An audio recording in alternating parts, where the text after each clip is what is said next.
भारत का अस्तित्व, उसकी कृषि पैदावार और उसकी भूराजनीतिक स्थिरता पूरी तरह से देश के दो अलग अलग छोरों पर काम करने वाले दो अलग अलग जल प्रणाली इंजनों पर निर्भर करती है। उत्तर में विशाल हिमालयी नदी प्रणाली है, दक्षिण में प्राचीन प्रायद्वीपीय नदी प्रणाली पठार को नियंत्रित करती है। इन नदियों की सूचियां रटने से आपको ये समझने में मदद नहीं मिलेगी कि वे देश को कैसे नियंत्रित करती हैं। ये समझाने के लिए कि कोई बांध क्यों टूट जाता है या बाढ़ किसी एक क्षेत्र को क्यों तबाह कर देती है जबकि दूसरा क्षेत्र सूखे से जूझता है, आपको उनके यांत्रिक अंतरों को देखना होगा। किसी नदी का भूवैज्ञानिक जन्म ही उसके भौतिक व्यवहार और उसकी आर्थिक उपयोगिता को पूरी तरह से तय करता है। आप किसी मौसमी दक्षिणी नदी को किसी हिमंदाधारित नदी की तरह काम करने के लिए मजबूर नहीं कर सकते। बड़े पैमाने पर इंजीनियरिंग से जुड़े समझौते किए बिना भारत में मानवीय बुनियादी ढांचा बनाना कभी भी प्रकृति पर विजय पाने के बारे में नहीं होता।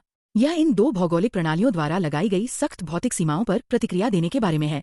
ये मैट्रिक्स हमारे पहले मापदंड स्रोत और प्रवाह का मूल्यांकन करता है। हिमालयी नदियों को दोहरे स्रोतों से जल मिलता है। वे ऊंचाई पर मौजूद बर्फ के पिघलने से जल प्राप्त करती हैं और मानसूनी वर्षा के भारी प्रभाव को भी सोख लेती हैं। इस निरंतर आपूर्ति के कारण ये बारहमासी नदियां हैं जो पूरे वर्ष लगातार बहती रहती हैं। इन जमे हुए भंडारों का पैमाना बहुत विशाल है, जो उत्तरी नदियों को सबसे लंबे शुष्क मौसमों में भी पानी से लबालब रखता है, जबकि इनका बारहमासी प्रवाह विश्वसनीय ऊर्जा प्रदान करता है। पिघलती बर्फ और अत्यधिक मानसून का मेल गंभीर अस्थिरता पैदा करता है। जब ये दोनों स्रोत एक ही समय पर अपने चरम पर होते हैं तो इसका परिणाम विनाशकारी बाढ़ के रूप में सामने आता है। अपने आरेख पर वापस आते हुए प्रायद्वीपीय नदियां पूरी तरह से अलग तरीके से काम करती हैं। इनमें कोई हिमनद नहीं होते और ये पूरी तरह से मानसूनी वर्षा पर निर्भर करती हैं। चूंकि ये पूरी तरह से वर्षा पर निर्भर हैं, इसलिए ये पूरी तरह से मौसमी होती हैं। गर्मियों के महीनों में जब वर्षा रुक जाती है तो इन विशाल नदीतल सूख जाते हैं, जिससे चौड़े रेतीले तट उभर आते हैं और जल का प्रवाह घटकर एक पतली धारा मात्र रह जाता है। यहाँ का समझौता ट्रेड ऑफ ये है कि इनमें अत्यधिक पूर्वानुमान क्षमता होती है। ये शायद ही कभी अप्रत्याशित रूप से आने वाली विशाल बाढ़ का कारण बनती हैं, लेकिन शुष्क मौसम में इनकी अविश्वसनीयता सरकार को विशाल और महंगी जलाशय परियोजनाएं बनाने के लिए मजबूर कर देती है, जिनका एकमात्र उद्देश्य वर्ष के शेष समय के लिए पानी का भंडारण करना होता है। भौगोलिक स्रोत ही बजट को निर्धारित करता है। उत्तर में राज्य अपनी पूंजी बाढ़ से बचने के उपायों पर खर्च करते हैं, दक्षिण में वे अपनी पूंजी दुर्लभ जल के भंडारण पर खर्च करते हैं।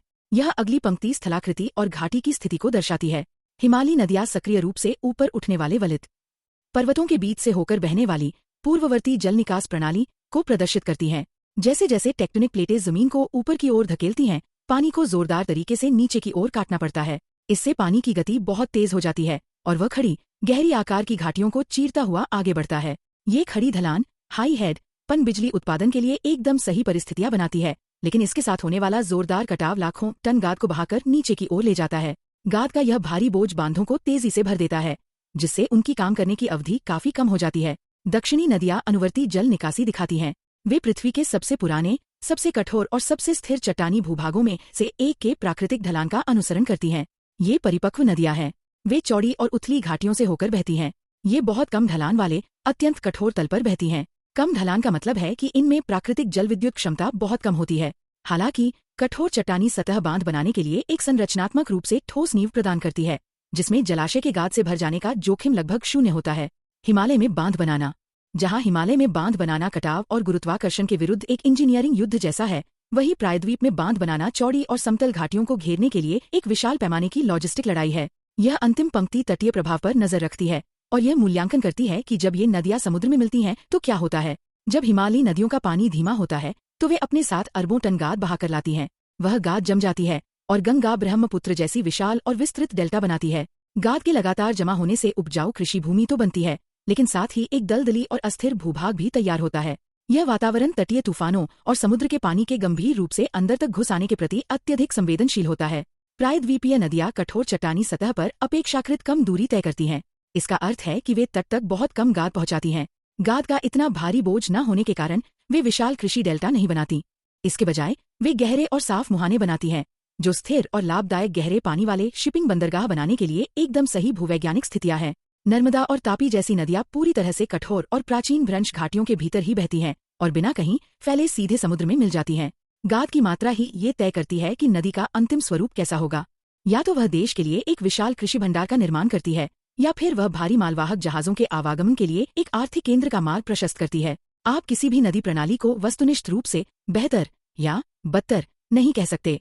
वे अपने आप में अत्यंत विशिष्ट भूवैज्ञानिक उपकरण हैं। यह स्कोरकार्ड ठीक ठीक यह दर्शाता है कि कौन सी नदी प्रणाली किस मानवीय आवश्यकता या परिदृश्य के लिए सबसे उपयुक्त है। यदि आपका लक्ष्य कृषि उत्पादन को अधिकतम करना और पूरे वर्ष निरंतर ऊर्जा उत्पन्न करना है, तो हिमालयी नदी प्रणाली आपकी अपेक्षाओं पर खरी उतरती है। लेकिन इस उत्पादन के लिए आपको एक कीमत चुकानी पड़ती है। गाद की समस्या से निपटने और जानलेवा बाढ़ को नियंत्रित करने के लिए आपको लगातार और महंगा रखरखाव करवाना पड़ता है।